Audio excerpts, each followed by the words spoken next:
Alrighty then, let's go into some foreign makes.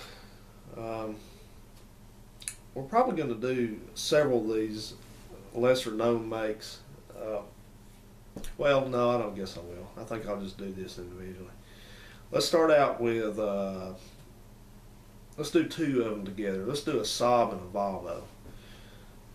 You can occasionally find Saabs for sale pretty cheap.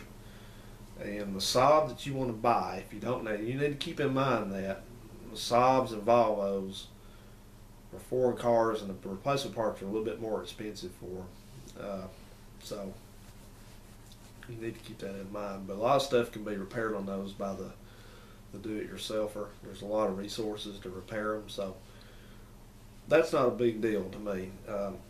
But you need to be, there's some Saabs that are worth buying, and there's some that are not, and there's some Volvos probably kind of worth buying, and there's some that are not. There's some that are absolutely not. I had one. But let's talk about the Saabs real quick. The ones that you want to buy, if you're dead set on having a Saab and you like the Saabs, you want to buy a 900S, which is somewhere from about 1988 up through 91 or so. After that, it might be 93, but check in, you can research it. But somewhere in there, they redid the 900, and it went on to a GM platform with a GM Ecotech engine in it instead of a Saab engine. So I wouldn't touch one of those. It'd have to be a 900, the old style 900S Classic, or I wouldn't have it. There's no way. Because the newer ones, especially the newer ones, they had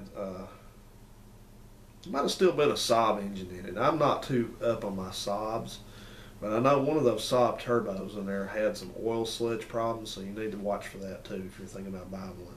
You need to research the years on that. I don't have it up here right off the top of my head. Volvos. Now, there's a Volvo I really like and I really recommend that people pretty much won't drive anymore unless they're just a geeky type of person like I am. But that is a Volvo 240, like the 80s on up through the very early 90s. That's a tough car. Those things are just about indestructible. They use a good old Volvo 4-cylinder engine, which is a timing belt engine, but it does not have, it's not interference. So if the timing belt breaks, it doesn't destroy the engine. It's a rear-wheel drive. It's got a mechanical cooling fan on it, no electric fans to brake. Has a 4-speed automatic transmission or a 5-speed. A 4-speed is a Ace and Warner, which makes a lot of the engines, transmissions that go in Toyotas, basically the same. Same transmission goes in a Toyota. So they're just about bulletproof. I would always recommend a 240 unless it's just crashed or blown up, which you don't want it then anyway. I would always recommend one of those. I think after Volvo got out of building the 240, I think the quality of their cars went down. I'm just not much of a fan of their front wheel drive cars like a Volvo, like a 950 or an 850 or a V70 or an S40.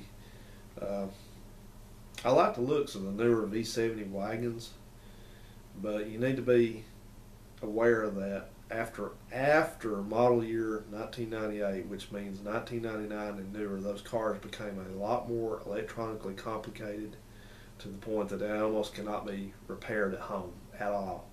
I had a 99 I could not fix, and I can fix about anything.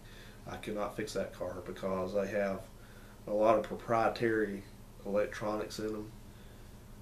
They have trouble codes that only the dealer or an independent with dealer equivalent